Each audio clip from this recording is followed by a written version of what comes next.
Bienvenue à toutes et à tous, je suis Marius, j'espère que vous allez bien. Je défie quiconque ose dire que c'est Tark et Mid à venir dans les commentaires et m'expliquer pourquoi. Parce que très clairement, depuis le début, ce Tark est incroyable et plus ça passe, plus c'est incroyable. Donc franchement, je ne comprends pas ceux qui osent dire que c'est Mid. Venez me dire pourquoi, si vous l'osez. Donc, je vous retrouve pour parler du dernier chapitre de One Piece et comme d'hab, il y a pas mal de choses à dire. Mais avant ça, un mot sur la première page. Enfin, les deux premières pages. C'est un peu bizarre dit comme ça, mais bon. La première, c'est une page en couleur qui fête le retour de l'animé. Ouais, l'animé est de retour pour mon plus grand plaisir. Et il y a pas mal de gens, même beaucoup, quasi tout le monde, qui ont du mal avec le nouveau seiyuu de Franky. Kazuki Yao a pris sa retraite et nous avons un autre seiyuu. J'ai oublié son nom pour le coup. Alors je comprends que les gens ont du mal parce que c'est vrai quoi, on a toujours eu Kazuki Yao donc normal. Mais en vrai il est pas mauvais hein. Juste c'est qu'une question d'habitude maintenant hein. Qu'est-ce que je vous dise? Kazuki Yao ne va pas se tuer à la tâche, enfin il a déjà des problèmes de santé et normal qu'il a arrêté. La santé est plus importante que tout le reste. Alors je vais pas juger seulement au bout de 2 épisodes, hein, et puis c'est qu'une question d'habitude, simplement. Voilà. Et du coup nous avons aussi eu la suite des mini-aventures de Yamato, où Ulti serre Page One dans ses bras, rassuré qu'il soit en vie. Là encore on s'approche de la fin. Le chapitre commence avec Goldberg, Zoro et Sanji partis chasser et qui croisent un énorme dinosaure appelé Grogisaurus. Grâce à un travail d'équipe entre le bretteur et le cuisinier, ils parviennent à le tuer. Goldberg rajoutant que sa viande est délicieuse, surtout mijotée dans de l'alcool.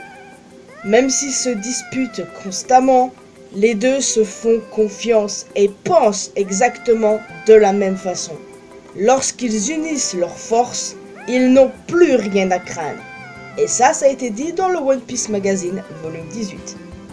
Et j'adore tellement ce duo. Nous apprenons que Nash, le bouclier de Goldberg, n'est pas vivant grâce à un fruit du démon, mais grâce à Big Mom. En effet, le père de Goldberg est parti en expédition pour affronter Big Mom et lui a donné vie. En résumé, Nash est un homie, tout comme Zeus. Et ça, c'est très intéressant. Parce que, effectivement, je n'avais pas envisagé cette possibilité. J'étais surtout dans l'esprit que c'était un fruit du démon, quoi. Du côté de Loki, ce dernier explique à Ajrudin, Luffy et les autres qu'il a été attaqué par les chevaliers divins, ce qui les surprend. Puis Goldberg, Zoro et Sanji reviennent avec la proie, tandis que les autres géants préparent un feu. Luffy qui tente de nourrir Loki avec la viande encore chaude, ce qui le brûle, puis lui amène une tasse de soupe encore bouillante et la renverse accidentellement sur lui. Franchement, c'était tellement drôle, j'adore. Luffy est tellement pur et innocent, je l'aime trop. Et puis j'adore sa dynamique avec Loki. Je veux en voir plus. Loki admet comprendre le désir de Luffy de retrouver son idole, lui aussi en ayant eu une lorsqu'il était gosse. Et il s'agit de Rox dit Xebec. Loki voulait rejoindre l'équipage des Rox, chose que Xebec a refusée. Loki l'a même défié en combat, mais fut sévèrement battu.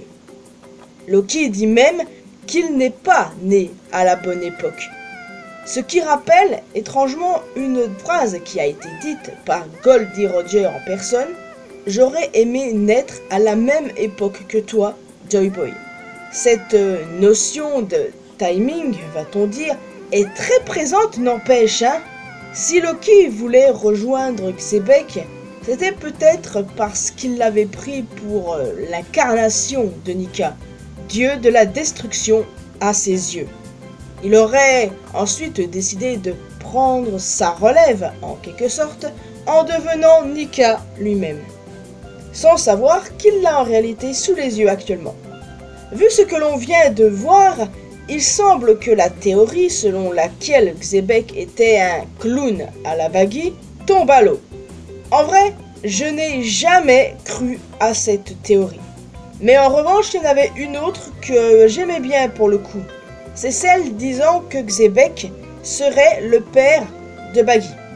Bon, il y en a d'autres qui pensent qu'il est plutôt le père de Teach. Ce qui était mon cas avant, j'avoue, mais j'ai changé d'avis. Depuis tout ce temps, je n'y crois plus. Donc, l'idée qu'il soit le père de Baggy me plaît assez, pour être honnête avec vous. Rien de concret ne le prouve, mais en vrai, l'idée est cool. Et puis, imaginons 2 secondes lorsque on saura enfin à quoi ressemble Xebec, parce que bon, depuis le temps quand même, imaginons qu'il ait les cheveux bleus. Affaire à suivre, mais en tout cas, j'ai hâte de voir à quoi ressemble Xebec. Dans le monde du soleil, Dory, Broggy et Gaban neutralisent facilement les cauchemars des enfants. Ces trucs-là sont assez frauduleux pour le coup, mais étant donné qu'ils ont été matérialisés de l'esprit d'enfant, pas tellement surprenant. Je me demande ce que ça donnerait si ce genre de cauchemar venait de l'esprit des adultes. C'est une excellente question parce que clairement, le pouvoir de Kiringham n'est pas utilisé à son plein potentiel. C'est évident. Clairement, admettons 2 secondes. Vous vous souvenez quand Summers demande à Gunko ce qu'elle craint le plus et elle répond Nika. Et elle a forcément sa propre idée de Nika. Donc imaginez Kiringham qui matérialise ce Nika imaginé par Gunko. Les dégâts seraient colossaux.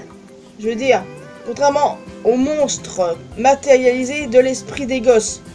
Je veux dire, clairement là on n'a encore rien vu de concret du pouvoir de Kiringham, mais clairement ça se résume pas uniquement à ça. Parce que si tous ces trucs ressemblent à ça et sont aussi frauduleux, bah c'est pas ouf. Mais vu que c'est un chevalier divin, et clairement on ne sait pas totalement de quoi il est capable encore. Et j'ai hâte de voir tout ça. Jinbei a sauvé les enfants du feu, mais ils sont toujours en danger, vu qu'ils continuent leur route vers le navire chargé de les amener à Marie-Joise. Et ouais, c'est très problématique parce que tant que Summers ne sera pas trouvé, les enfants vont continuer à marcher en cette direction. Tout ça, le pouvoir de Summers est extrêmement dangereux en plus d'être vraiment très cool. Enfin, ouais, il va falloir régler tout ça. Alors que le groupe de Jinbei avec Koron continue leur chemin pour arrêter les méchants, Gunko se pointe comme ça, tranquille, d'un seul coup, devant eux. Oh là là là là, Gaban ne va pas aimer ça, les gars. Non mais qu'est-ce qu'elle fout là, cette conne? À tout moment, on va avoir un combat Gaban-Gunko. Mais avant ça, Gunko va devoir s'occuper de Jinbei, Nami, Usopp et Brook. Usopp, c'est ta dernière chance, mon ref. Fais quelque chose de pertinent dans cet arc, je t'en supplie, histoire de faire taire les haters pour de bon. Quoi? J'ai pas perdu espoir concernant Usopp, contrairement à beaucoup d'entre vous. J'ai envie d'y croire. Ce qui est intéressant, c'est que Brook est là. Gunko est fan de sa musique. Et elle est en culotte. Et qu'est-ce qu'aime Brook? Je le sais, vous le savez, on le sait tous. J'ai vraiment hâte de voir leur première interaction. Je pensais pas qu'on allait la voir aussi rapidement, pour être honnête. Bon, pas de chapitre cette semaine, mais je prévois de sortir une vidéo One Piece mercredi prochain. Si je ne chamboule pas mon programme, comme je le fais souvent. C'est une théorie assez amusante, va-t-on dire. Enfin, vous verrez. Donc voilà les amis, je vais vous laisser ici. J'espère que vous avez apprécié cette vidéo. Alors n'hésitez pas à me faire part de vos retours sur ce chapitre ainsi que vos théories dans les commentaires. J'ai hâte de discuter tout ceci avec vous. Qu'est-ce que vous en pensez? Que va faire Gunko? Quelle va être sa réaction quand elle va voir Brook? Est-ce que Yaban va péter un câble parce que son fils est littéralement face à un chevalier divin? Est-ce qu'il est possible que Xebec soit le père de Baggy? Bref, la section commentaires est à vous. Donc, en plus de ça, n'hésitez pas à laisser un petit pouce bleu, ça fait toujours plaisir. Vous pouvez me retrouver sur mes réseaux sociaux, les liens sont bien évidemment dans la description. Et le plus important, abonnez-vous à cette chaîne, ainsi qu'à ma chaîne secondaire, pour qu'on puisse se retrouver dans une prochaine vidéo. Et n'oubliez pas d'activer la cloche de notification, bien sûr. Bye bye!